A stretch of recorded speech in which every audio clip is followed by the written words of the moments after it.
구원을 향하여 나가자. 오늘 말씀의 제목을 더 온전한 구원을 향하여 이렇게 설정을 했습니다.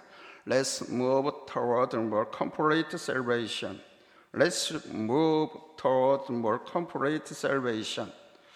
저 충청북도 보은의 한 시골 농촌교회 목사님이 교회 앞 벤치에서 매우 근심된 얼굴로 앉아 있었습니다. 마침 교회에 놀러온 주일학교 학생 하나가 몹시 근심된 얼굴로 앉아 계신 목사님을 보고 물었습니다. 목사님, 무슨 걱정이 있으세요? 왜 그렇게 얼굴이 안 좋으세요? 목사님은 그 아이를 물끄러미 바라보시다가 빙그레 웃으면서 입을 열었습니다. 그래, 고민이 하나 있단다. 그게 뭔데요? 내게 구원이 좀 부족한 것 같다. 구원이 더 있어야 돼. 그래서 이 구원을 어떻게 얻을 수 있을까 지금 고민하고 있단다. 꼬마가 목사님의 고민을 듣더니 목사님 걱정 마세요. 제가 10원을 드릴게요. 그러면서 주머니에서 10원짜리 동전 하나를 꺼내서 줬습니다. 그런데요, 목사님 말씀만 하시면 제가 100원도 드릴 수 있어요. 그랬어요. 목사님은 그 아이 때문에 한바탕 웃으시고 그 아이에게 어렵지만 당신의 필요한, 모든 사람에게 더 필요한 구원에 대해서 설명해 주기 시작하셨습니다. 오늘 하나님께서 우리에게 하시고자 하는 말씀도 바로 이것입니다. 우리에게 더 필요한 구원, 더욱더 이루어야 할 구원. 본문 12절 같이 읽겠습니다. 시작. 그러므로 나의 사랑하는 자들아, 너희가 나 있을 때뿐 아니라 더욱 지금 나 없을 때에도 항상 복종하여 두렵고 떨림으로 너희 구원을 이루라. 아멘. 그러니까 구원은 대체적으로 세 가지 면으로 볼 수 있습니다. 제가 지난 시간에도 말씀을 드렸죠. 첫째는 과거적 구원입니다. 이것은 죄로부터의 구원을 말합니다. 우리가 예수 그리스도를 믿을 때 하나님께서 우리의 원죄를 비롯한 우리 안에 있는 모든 죄를 용서해 주시는 거예요. 그리고 지금도 우리가 범하는 죄에 대해서 주님 앞에 깨닫고 회개하고 자복하면 하나님께서 용서해 주시는 것입니다. 그리고 두 번째는 현재적 구원이 있습니다. 이것은 매일 당하는 시험에 내가 빠지지 않고 낙심과 절망, 죄의 유혹으로부터 이겨나가는 것을 말하는 겁니다. 그리고 우리가 감당할 수 없고 해결할 수 없는 어려운 문제들과 일들, 고난과 수렁에 빠진 상태에 있는 우리를 건져주시는 거예요. 이것도 구원입니다.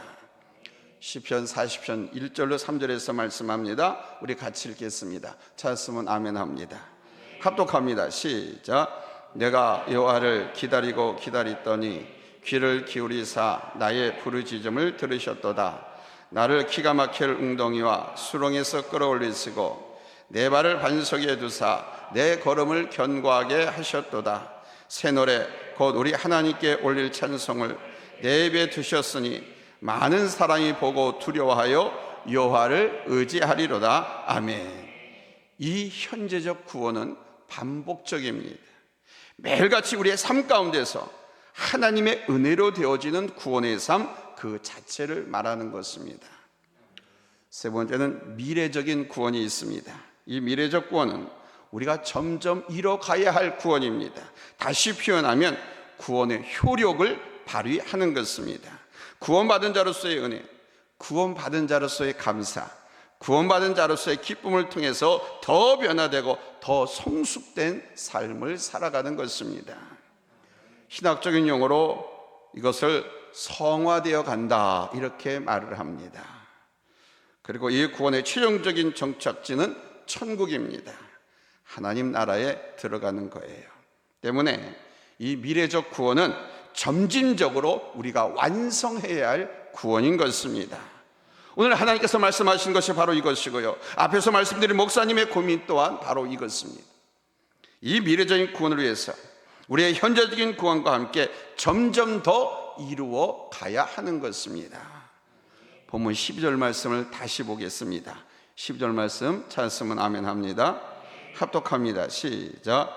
그러므로 나의 사랑하는 자들아, 너희가 나 있을 때뿐 아니라 더욱 지금 나 없을 때에도 항상 복종하여 두렵고 떨림으로 너희 구원을 이루라. 아멘. 뭐라고 그랬습니까? 항상 복종하여 두렵고 떨림으로 너희 구원을 이루라 그럽니다.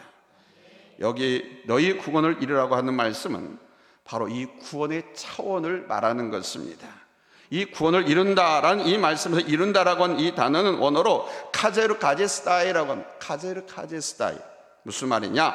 더 완전한 성취와 결말을 이룬다는 뜻입니다. 이것은 우리가 이루어 가야 할 구원이라는 겁니다. 죄로부터 우리를 구원하시고 고난과 위기로부터 건지시는 것은 우리 하나님께서 하시는 것이죠.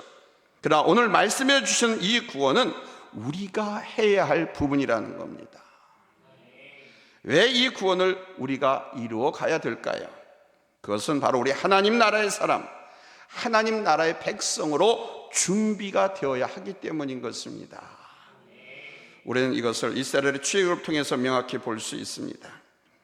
이스라엘의 출애굽 기간은 우리가 잘 아는 대로 40년입니다. 사실 저들은 2주면 약속의 땅 가나안에 들어갈 수 있었습니다. 그러나 저들은 먼저 시내의 산에서 율법을 받은 후에 가나안으로 향했기 때문에 2년여 세월을 더 걸려서 다다랐습니다. 그러나 12정탐꾼 사건으로 저들은 38년 더 광야를 돌아야만 했지요. 2주면 갈 수 있는 그 가나안 땅을 2주 안에 들어가지 못하고 12정탐꾼 사건 때 믿음으로 보고한 두 사람, 여호수아와 갈렙, 이들을 제외한 다른 10지파, 그들의 부정적인 보고 때문에 다시 광야로 돌아가서 38년을 광야를 헤매야만 했습니다. 바로 저들에게 믿음의 준비, 하나님의 백성된 준비가 부족했던 것이죠. 구원은 단지 애굽에서 구원받았다고 완성된 것이 아니었습니다. 애굽에서 해방되었기에 자유니 맞고 율법을 받고 언약을 맺었다고 하나님의 백성으로 살아갈 수 있는 조건은 아니죠. 중요한 것은 하나님의 백성으로서의 믿음과 그 삶의 능력입니다. 그래서 하나님께서 저들을 다시 광야로 돌려보내서 40년 동안 훈련시키신 것입니다. 몇 년 동안? 40년. 이것이 출애굽이었습니다. 출애굽은 애굽에서 해방되어 나온 것도 있지만 더 중요한 의미는 하나님의 백성으로서의 훈련받는 거였습니다. 구원은 하나님께서 하셨죠. 저들 스스로 출애굽 곧 해방될 수는 없었습니다. 하나님께서 전적으로 개입하셔가지고 이스라엘 백성들을 애굽에서 이끌어내셨습니다. 그리고 하나님께서 저들을 당신의 백성들로 만들어 가셨습니다. 그러나 하나님의 백성이 되는 것은 전적으로 이스라엘에게 달려 있었습니다. 물론 출애굽하는 과정에 하나님께서 도우시고 인도하시고 함께 하셨습니다. 그러나 그 마음과 자세, 그 백성됨은 전적으로 이스라엘 백성들에게 달려 있었습니다. 구원의 내도 저들이 그 백성됨이 준비되지 못하면 하나님의 백성으로서의 자격과 위협을 온전히 얻을 수 없었습니다. 오늘 나의 구원과 우리 교회를 연관시켜서 오늘 이 말씀을 들으시기 바랍니다. 그래서 구원은 하나님께서 하시는 일이요 또한 내가 이루는 것입니다.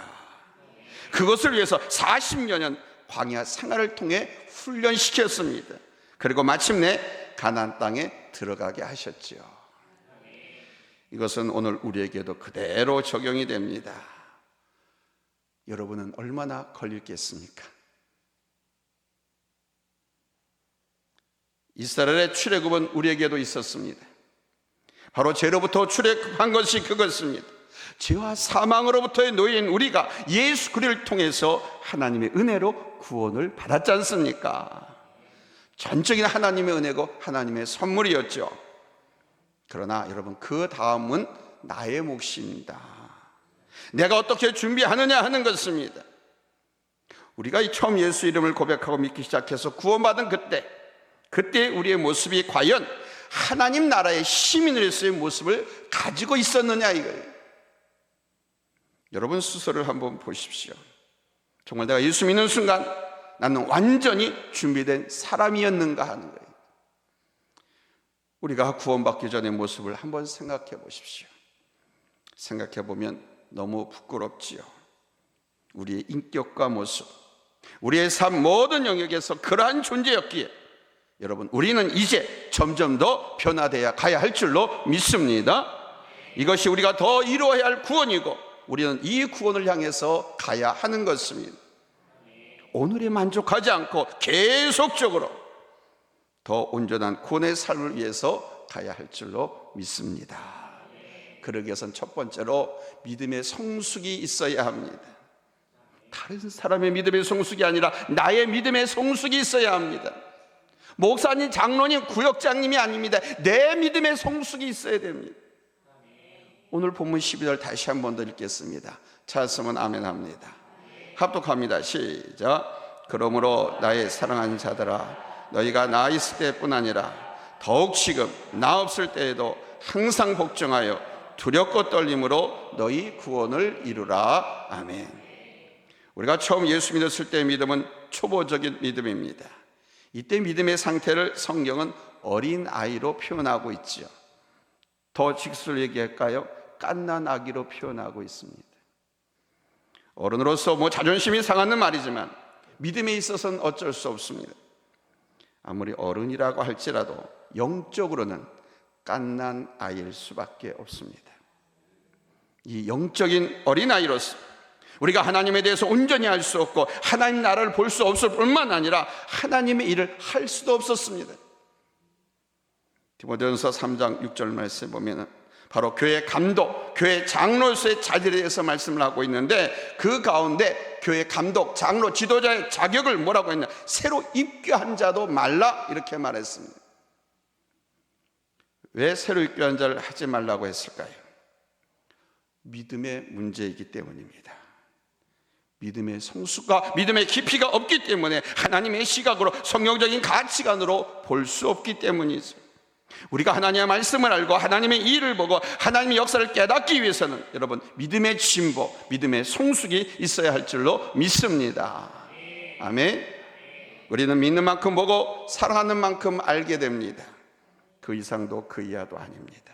따라서 우리는 믿음의 성숙을 위해서 노력해야 할 줄로 믿습니다. 믿음이 없이는 하나님을 볼 수도 없고 알 수도 없습니다. 믿음이 없이는 하나님을 기쁘시게 할 수가 없고 또한 상급 하나님의 나라를 얻을 수도 없습니다. 히브리서 11장 6절에서 말씀하지 않습니까? 같이 읽을까요? 시작. 믿음이 없이는 하나님을 기쁘시게 하지 못하나니 하나님께 나아가는 자는 반드시 그가 계신 것과 또한 그가 자기를 찾는 자들에게 상 주시는 이심을 믿어야 할지니라. 아멘.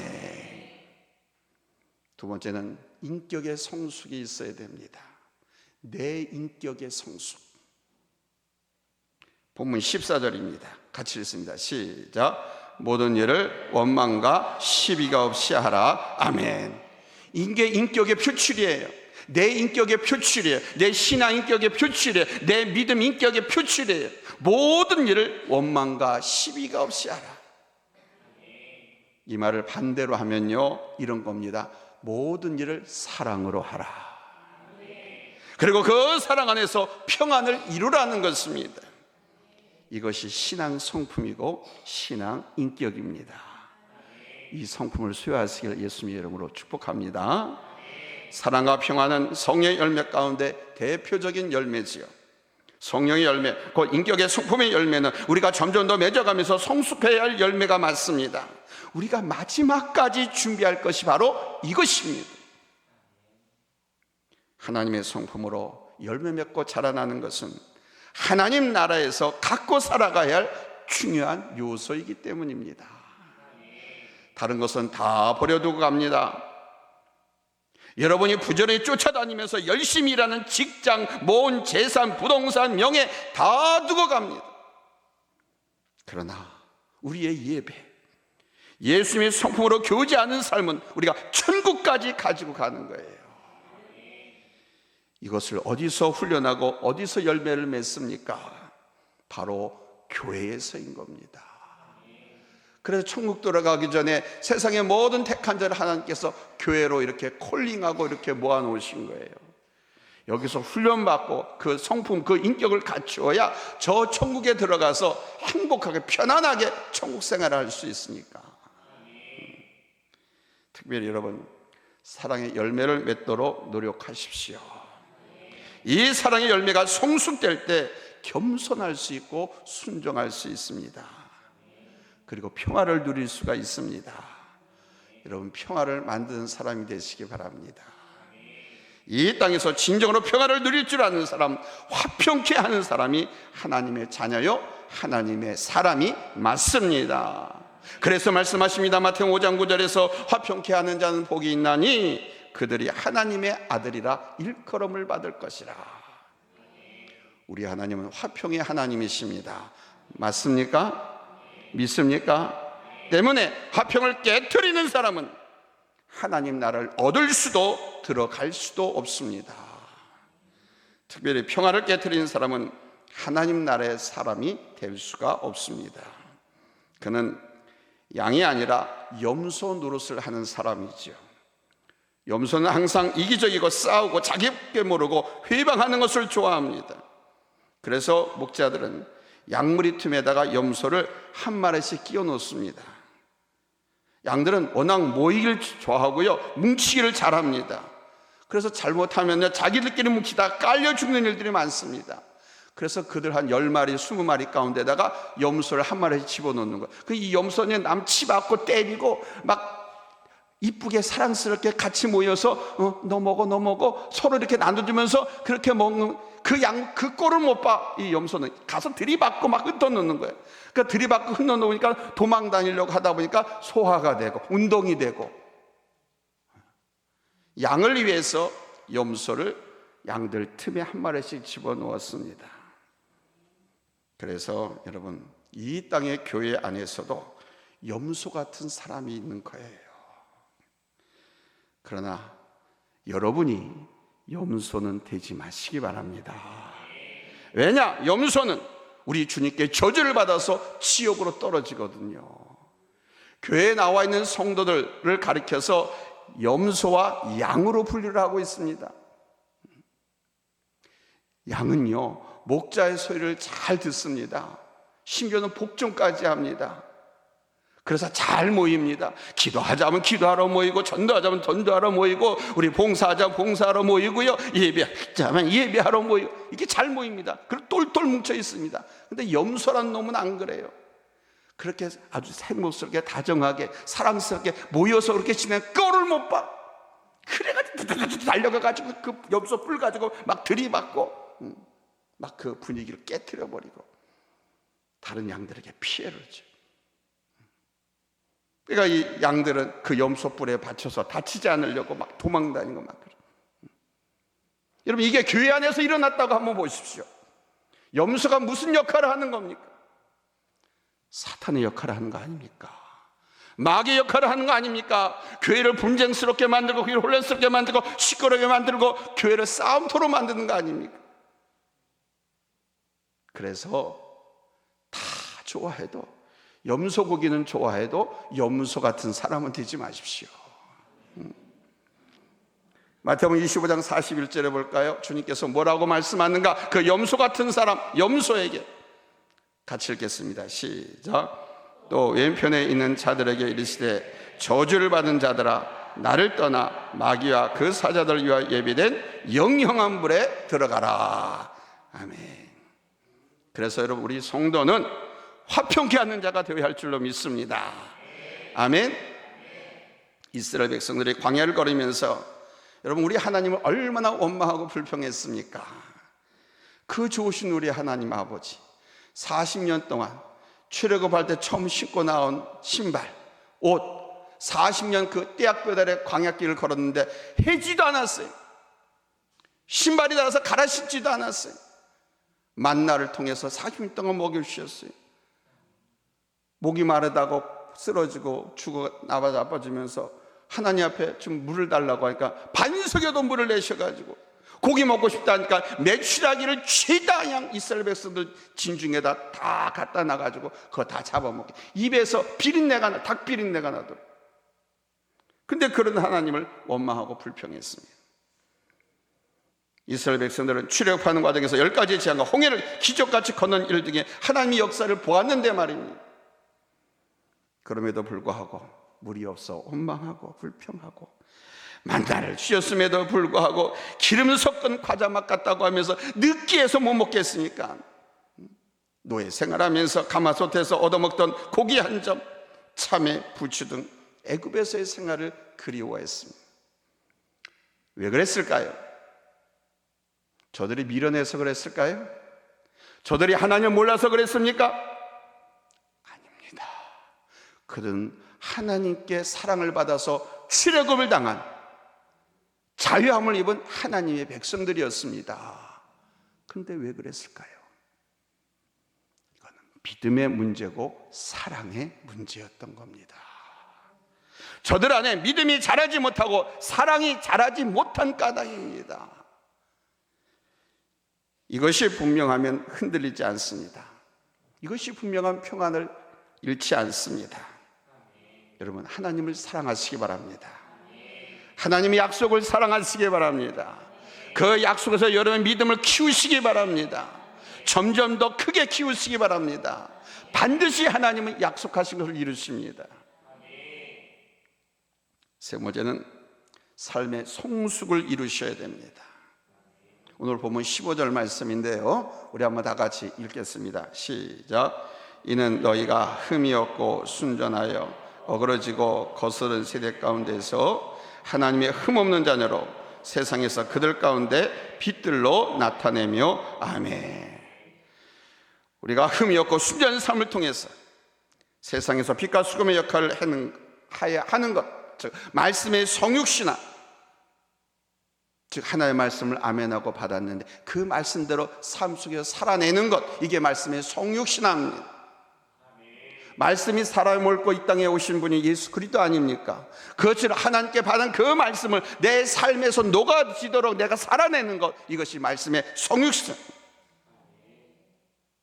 그것이 우리가 해야 할 성숙한 삶 아닙니까?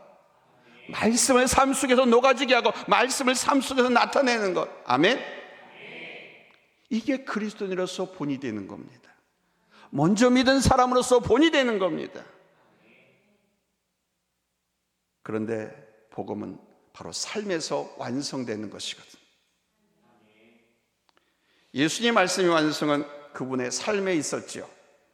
예수님은 말씀대로 섬기셨고 말씀대로 죽으셨기 때문에 그분의 복음은 생명력 있는 복음인 것입니다. 세상 사람들이 우리를 볼 때 우리를 통해 예수님을 볼 수 있어야 합니다. 세상 사람들이 우리를 볼 때 우리에게서 하나님을 발견할 수 있어야 돼요. 데살로니가 교회처럼 여러분, 우리 교회를 통해서 예수님을 볼 수 있어야 할 줄로 믿습니다. 데살로니가 교회, 이 교회는 믿음의 역사와 사랑의 수고와 소망의 인내를 통해서 믿음의 본을 보여준 교회입니다. 그래서 아가야 마게도냐 지방 사람들에게 믿음의 본을 이루는 교회로 소문이 났습니다. 지금 이 대한민국 수도 서울에서 서강교회 어떻게 소문나 있습니까? 여러분이 들은 이야기를 해보십시오.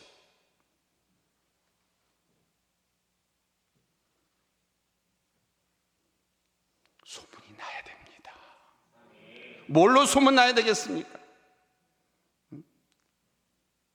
하나님 말씀이 참 좋은 교회, 전도를 참 많이 하는 교회, 선교지에 선교를 많이 하는 교회, 주의 종을 잘 섬기는 교회, 성도들끼리 서로 잘 사랑하고 잘 섬기는 교회.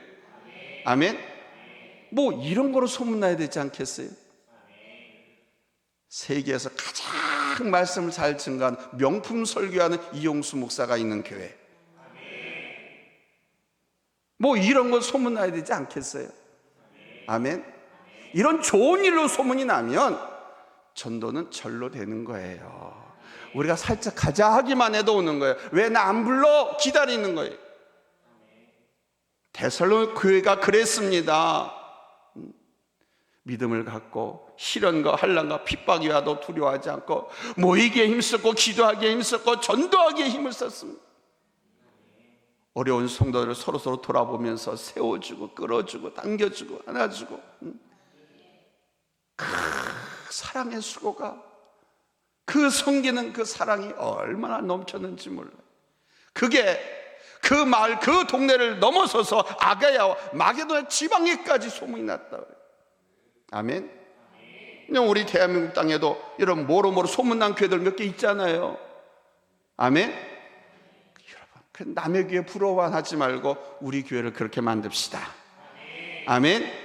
아멘. 이것이 바로 우리가 이루어야 할 구원의 삶인 것입니다. 다시 말하면 예수님의 성품으로 더욱 자라가고 그 삶을 통해서 하나님의 영광을 나타내는 삶이 되어야 하는 거예요. 이것을 위해서 우리는 여러분 예수님의 마음을 가져야 할 줄로 믿습니다. 하나님의 본체시지만 하나님과 동등함을 취하지 않으셨다고 했습니다. 곧 자기 부인, 자기 비움이, 그리고 사람이 되셨잖아요. 자기를 지각히 낮추셨잖아요. 곧 겸손입니다. 죽기까지 복종하셨습니다. 여러분 오해하지 마십시오. 뭐 세계에서 가장 설교를 잘하는 명품 설교한 이용수 목사라고 하니까 목사님 교만하다 그렇게 생각하지 마십시오. 저는 여러분들이 이 거리를 가지고 전도할 도구를 주기 위해서 말씀드리는 것이지, 저는 설교 잘 못합니다 소리나 지를 줄 알지. 어떻게든지 간에 주님의 복음이 증거돼서 하나님의 교회가 부흥하고 성장하기 위해서 저를 사용하라는 거예요. 아멘. 지금 이 설교 대한민국 강단에서 2번 다시 없을 설교입니다. 이렇게 설교한 목사 있으면 나와보라고 하세요. 왜? 이건 나만 하는 설교니까 당연하지. 여러분, 죽기까지 복종하신, 그렇게 낮아지시고 겸손하신 예수님, 이게 그리스도의 마음입니다. 이 마음을 가질 때 여러분 교회가 하나 되는 줄로 믿습니다. 그리고 이 마음을 훈련하며 나갈 때 우리의 구원은 점점 더 이루어져 가게 되어 있습니다. 곧 오늘 말씀대로 하나님의 사람으로 준비되어 가는 것입니다. 그래서 그리스도의 마음에 대해서 말씀한 후 이렇게 시작하죠. 12절 상반절에 그러므로 나의 사랑하는 자들아, 우리가 믿음을 더 온전히 하기 위해서, 인격적 성숙을 위해서, 하나님의 영광을 나타내는 삶을 살기 위해서 가져야 할 것은 다른 것이 아닙니다. 예수님의 마음. 누구의 마음? 예수님의 마음. 먼저 여러분 믿음의 진보를 위해서 어떻게 해야 하는가에 대해서 성경은 말씀합니다. 12절 하반절에 같이 읽겠습니다. 믿음의 진보를 위해서 어떻게 해야 되는가? 찾았으면 아멘 합니다. 합독합니다. 시작. 항상 복종하여 두렵고 떨림으로 너희 구원을 이루라. 아멘. 구원의 3가지 면을 먼저 말씀드렸습니다. 그 구원을 이루는 방법이 뭐냐? 항상 복종하여 두렵고 떨림으로 너희 구원을 이루라. 이거 잊지 마세요. 믿음은 들음에서 나고 들음은 예수님의 말씀으로 말미암는 것 맞지요? 그런데 말씀을 듣는 것은 그냥 귀에 들려지는 것이 아니라 그 말씀에 순종하는 것입니다. 이해되지 않거나 믿음이 오지 않거나 복종하는 것입니다. 그렇게 순종하거나 복종하면 하나님의 일을 보게 되는 거예요. 순종할 때 바로 하나님의 말씀이 진리고 능력인 줄 알게 되고요, 순종할 때 믿음이 점점 더 성장해 가고 성숙돼 가는 것입니다. 아멘. 그리고 우리 주님의 자기 비움과 겸손은 전적으로 사랑에서 나온 것이죠. 그 십자가의 사랑이 하나님과 모든 사람을 의롭게 하고 화평케 했습니다. 그래서 사도 바울은 이 구원을 이루는 삶을 위해서라고 하면 저들을 위해서 자신을 관제와 같이 내어줄 수도 있고 그 일로 인해서 기뻐하고 또 기뻐할 수 있다고 말했습니다. 관제가 뭔지 아십니까? 관제는 제사 지낼 때 제물 위에다가 포도주를 붓는 의식을 말합니다. 이것은 뭘 상징하느냐? 피 흘림, 제물의 죽음, 피 흘림을 상징합니다. 그러니까 사도 바울은 바로 빌립보 교회가 이러한 구원의 삶을 이루는데 자신의 피를 쏟아 부어서라도 저들이 그렇게 될 수만 있다고 하면 기꺼이 죽겠다라는 것입니다. 아멘. 우리 교회가 하나 되고 우리 교회가 부흥하고 우리 교회가 성장하고 하나님의 영광을 드러내는 그런 소문난 교회가 된다고 하면 이 몸이 여기서 죽어서 쓰러져 나간다 하더라도 저는 할렐루야, 아멘. 이게 사도 바울의 마음이고 담임 목사의 마음인 겁니다. 오로지 나의 기도와 목표와 꿈은 우리 교회의 부흥과 성장. 이 교회 안에 우리 성도들, 구성우리 성도들이 행복하고 편안하고 번성하고, 아멘. 사랑하는 성도 여러분, 우리는 지금 이 구원을 향해서 가고 있는 줄로 믿습니다. 우리가 드리는 예배, 우리가 배우는 성경 공부, 우리가 봉사활동, 전도활동을 하는 것은 더 온전한 구원을 위한 과정이고 훈련인 줄로 믿습니다. 이것을 여러분 아시고 매 시간, 매 순간 참여하시기를 예수님의 이름으로 축원합니다. 우리가 이것을 의식하면서 나아갈 때 매 순간 여러분이 드리는 시간과 봉사와 전도와 헌신, 여러분의 일과 삶의 의미가 나타나는 것입니다. 그 의미를 찾고 그 의미 속에서 더 성숙된 삶으로 나아가는 것은 이제 여러분의 몫입니다. 하나님께서는 우리가 구원을 허락하시고 더 온전히 이루도록 소원을 갖고 계십니다. 우리 교회에, 우리에게, 여러분이 섬기는 가정과 사업장에 이 소원을 갖고 계십니다. 모든 것이 더 온전하고 의미를 갖게 하기 위해서 더욱더 나은 믿음으로 더 성숙된 열매를 위해서 하나님의 영광을 나타내는 삶으로 나아갈 수 있기를 예수님의 이름으로 축원합니다. 할렐루야.